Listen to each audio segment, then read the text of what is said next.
terima kasih atas waktunya.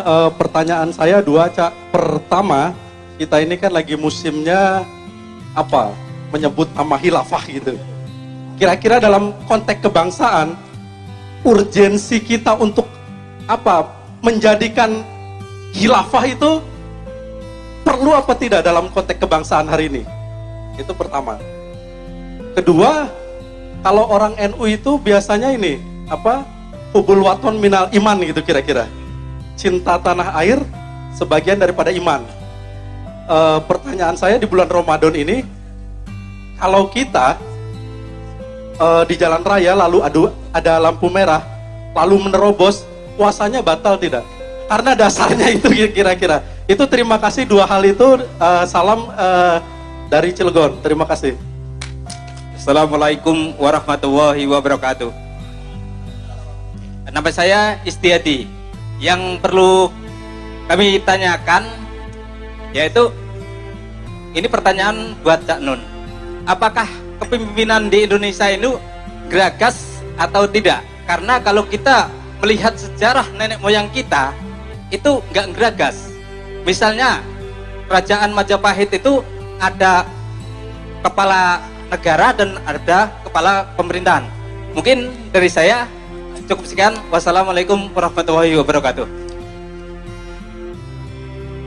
Ya, assalamualaikum warahmatullahi wabarakatuh. Pertanyaan di sini,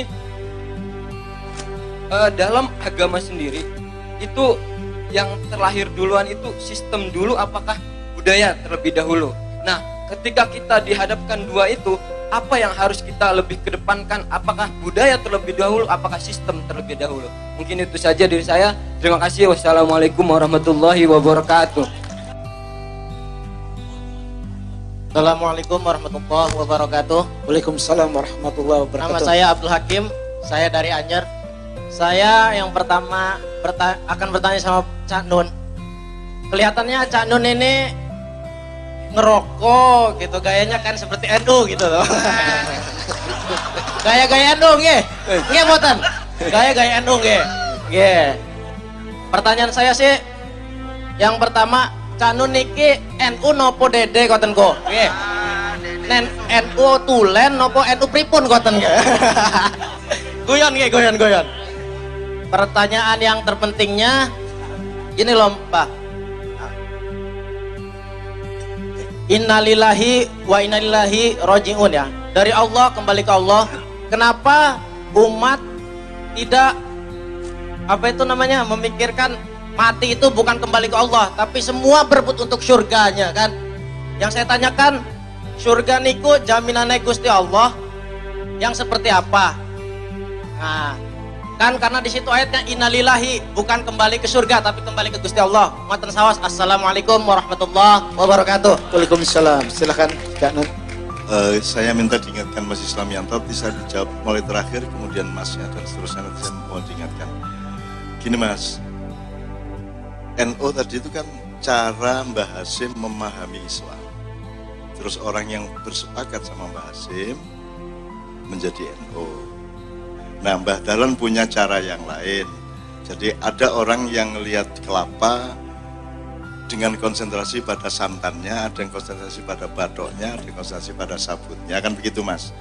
Kalau Anda tanya saya ini batok apa sabut apa santan, saya akan jawab aku kelapa. Jelas ya?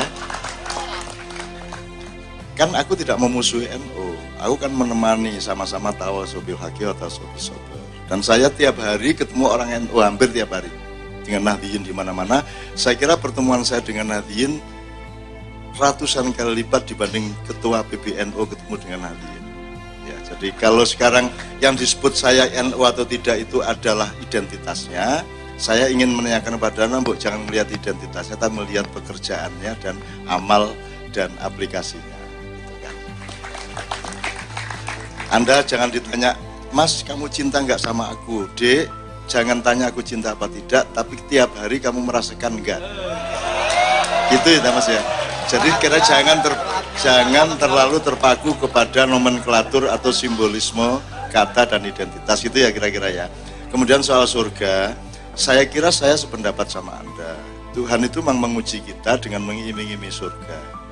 Padahal Anda kan tidak akan paham surga juga, ya. Jadi mending daripada bingung soal surga, sudahlah ridhollah aja. Asal Allah menerima cinta kita, maka surga pasti akan menjadi bonus dari Allah untuk kita.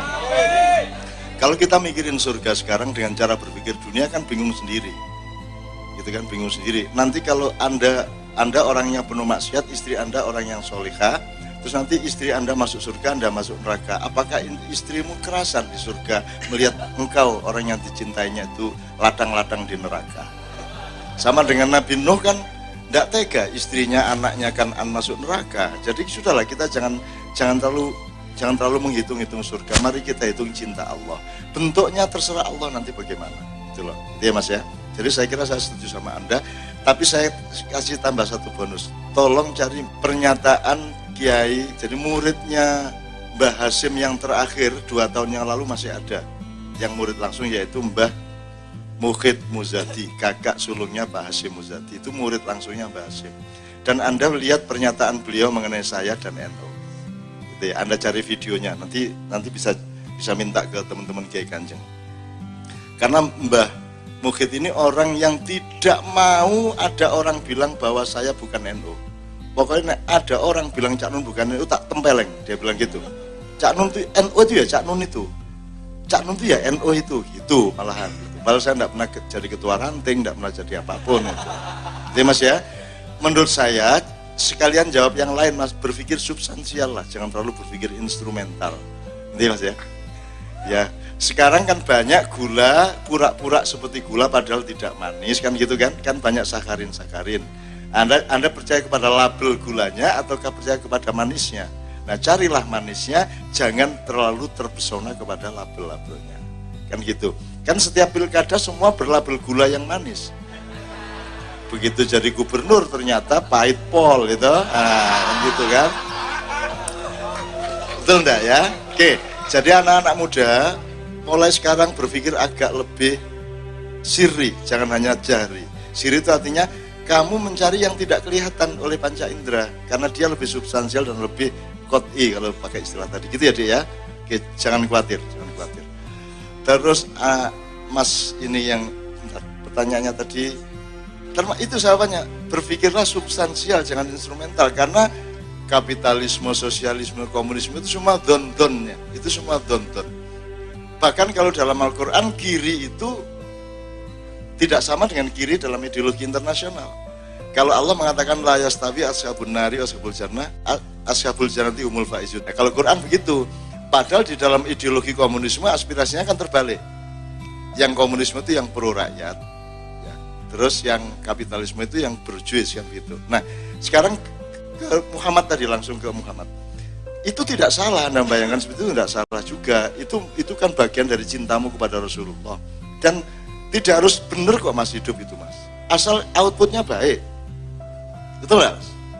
Sebenarnya Anda baca Quran agak keliru-keliru dikit tajwidnya tidak apa-apa, asal kelakuanmu baik. Wong Sayyidina Bilal itu membunyikan shin itu tidak bisa. Kalau anda berbahasa Arab kan ada sod, ada tha, ada sin, ada shin. Ya, itu harus detail. Tapi sekarang kan udah nggak segitu-gitu amat. Udah hampir sama aja. Dan menurut saya Allah tidak rewel-rewel amat.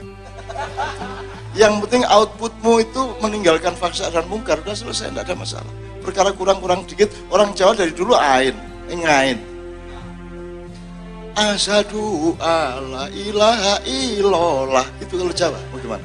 Apa terus malaikat marah, awas masuk neraka? Ya enggak lah.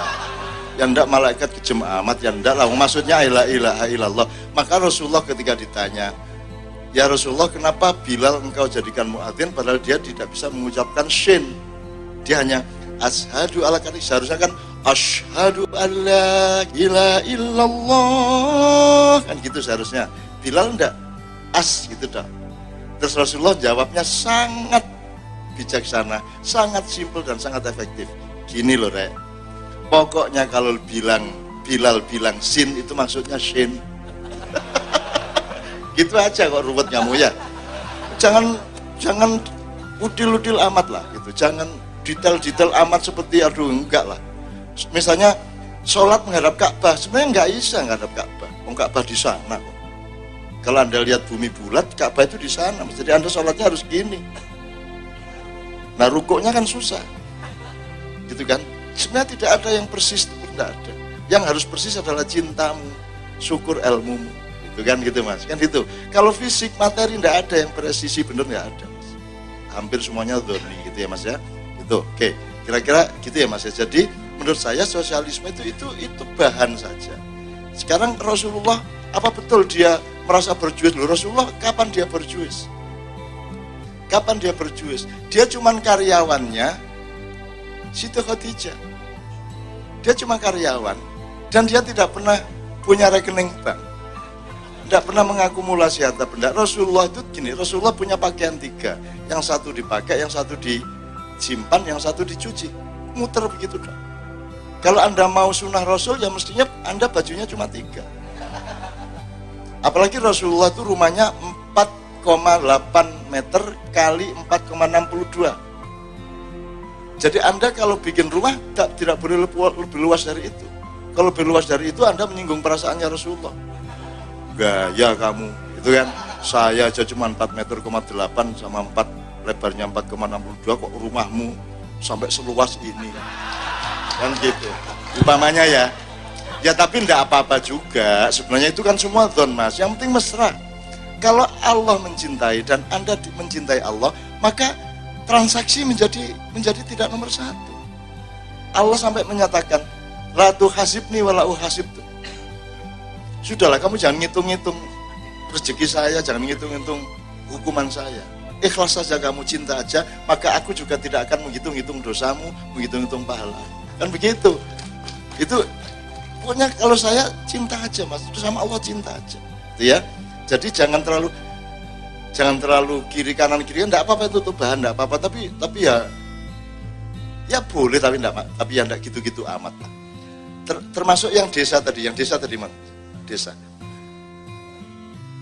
Ya itu kan metodologi sosial Mas, bagaimana bikin negara dan seterusnya, bagaimana mengelola ekonomi, perekonomian dan seterusnya.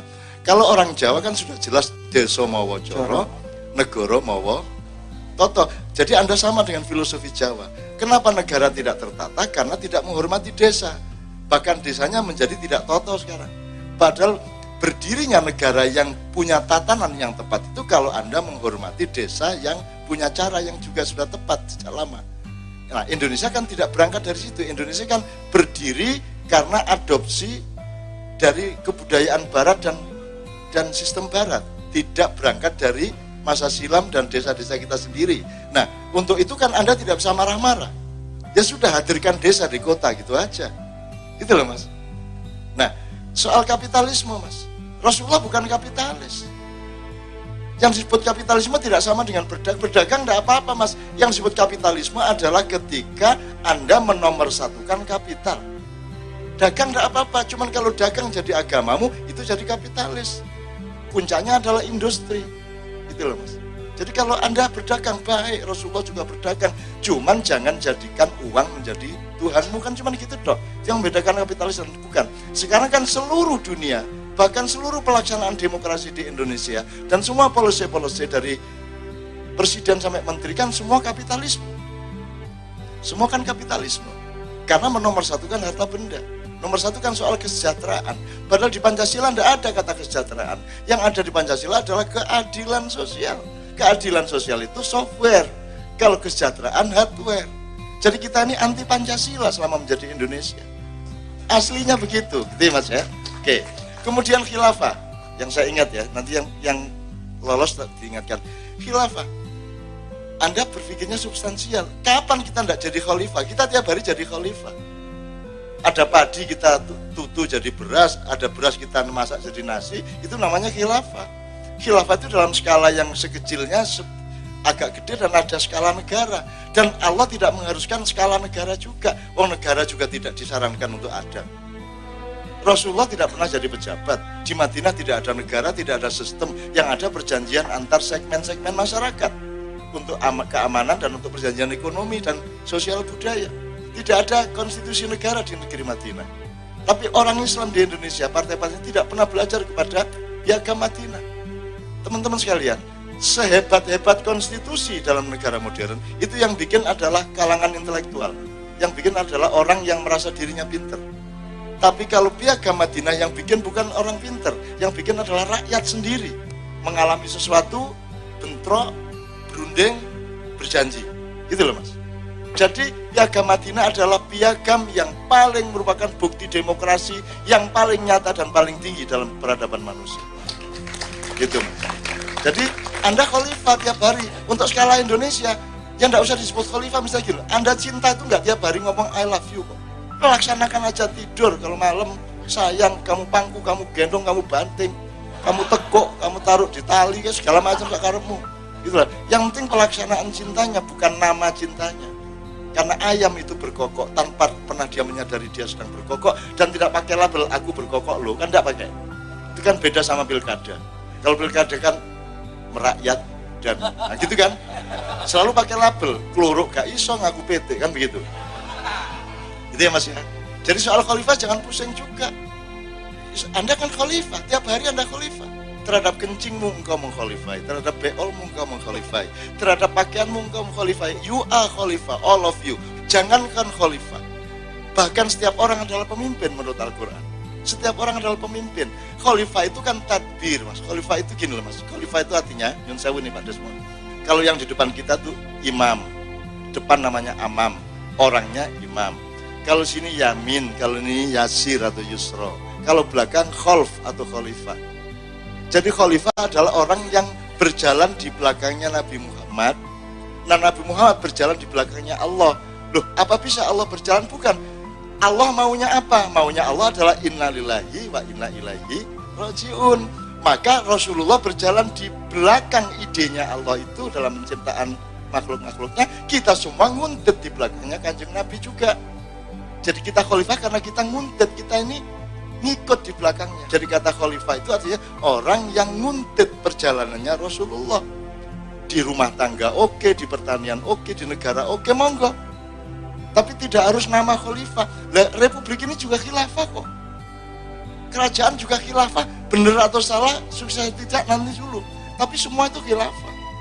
Gitu loh Mas. Manajemen perusahaan itu ya khilafah. Angon wedhus ya khilafah. Semua khilafah. Khilafah itu adalah pengelolaan. That's all. Semua kan Anda kelola. Mbak-mbak ini mengelola tiap hari. Kalau jilbabnya begitu, bajunya begitu. Itu dikelola sama dia estetikanya, betul enggak? Jadi gitu ya. Terus ada yang belum saya jawab. Kepemimpinan Indonesia Gerakas.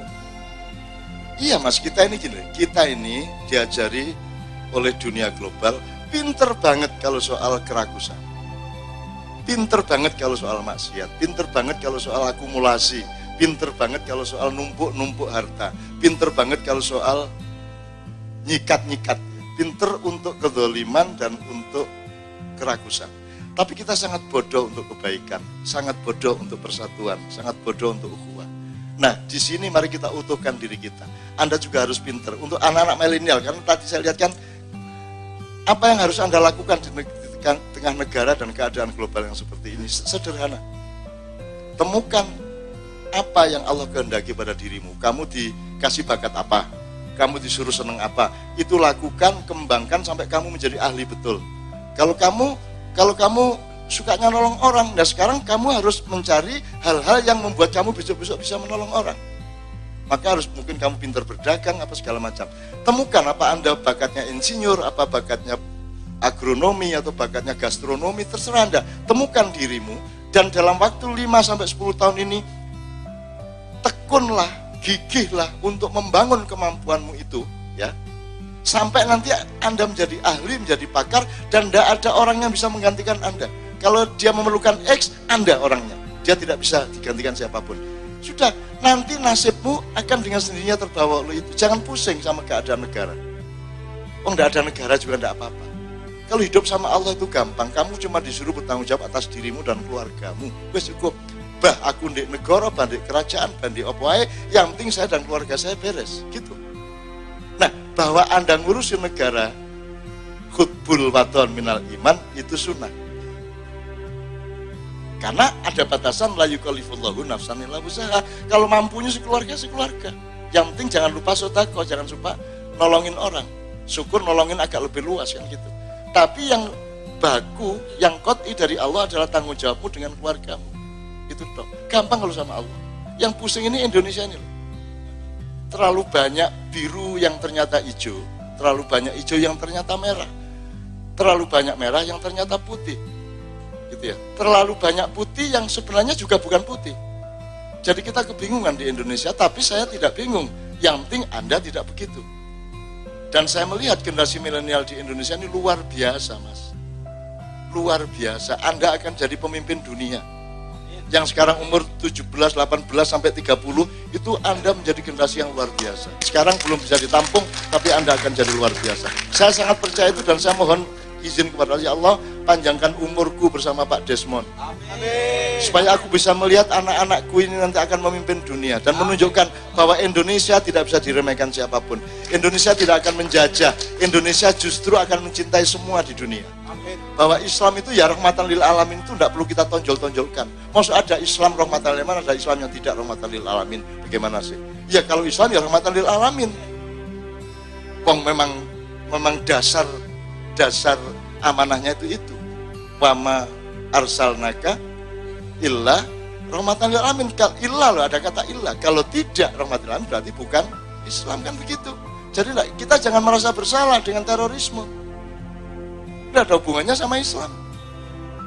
Terus kita jangan terus boten loh, kalau rahmatan lil alamin loh, tidak usah gitu-gitu sama pemerintah. Yang nggak rahmatan lil alamin kamu kok.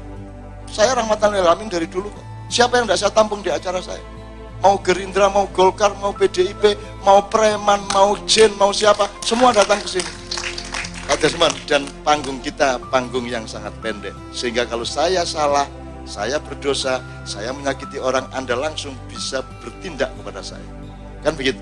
Itu sebabnya panggung kita pendek. Supaya saya bertanggung jawab kepada Anda. Saya hanya akan bikin yang baik dan nikmat untuk Anda. Kan gitu kan? Nah, Anda lihat, kebanyakan panggung kan tinggi-tinggi. Sehingga kalau dia melakukan apapun, yang sana tidak bisa bertindak. Itu membuat para pengisi panggung tidak pernah mengembangkan tanggung jawab sosialnya. Karena dia berbuat apapun, dia tidak mendapat akibatnya. Saya menabrak akibat itu. Bahkan di Ma'ian tidak ada keamanan. Kalau sampai ada yang gimana-gimana, saya yang tanggung jawab. Tapi barang siapa datang ke sini, itu bukan karena saya, tapi karena Allah yang memberimu hidayah untuk datang ke sini. Dan Anda pasti saling mencintai satu sama lain. Dan saya sangat percaya itu, dan sudah berlaku mulai hari ini surat Al-Ma'idah 54. Karena 51-nya sudah tahun kemarin. Itu Mas ya. Oke. Saya kembalikan kepada Pak Desmond.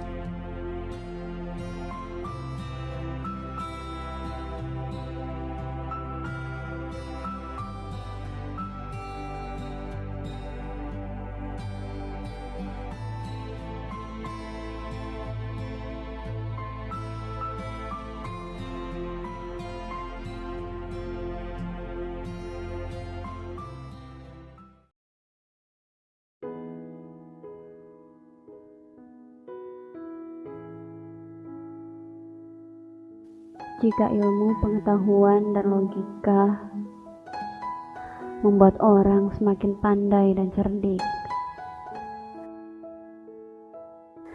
mengapa pada saat yang sama menimbulkan permusuhan?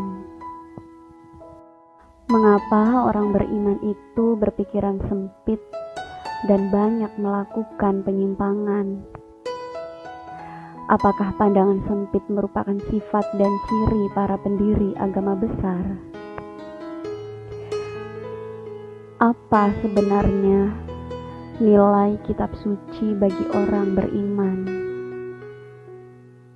Apakah hanya untuk dibaca dengan suara merdu dan tidak untuk ditafsirkan dalam rangka menjawab realitas kehidupan? Mengapa orang beriman yang tahu isi kitab suci itu gagal dalam tindakan dan muamalah?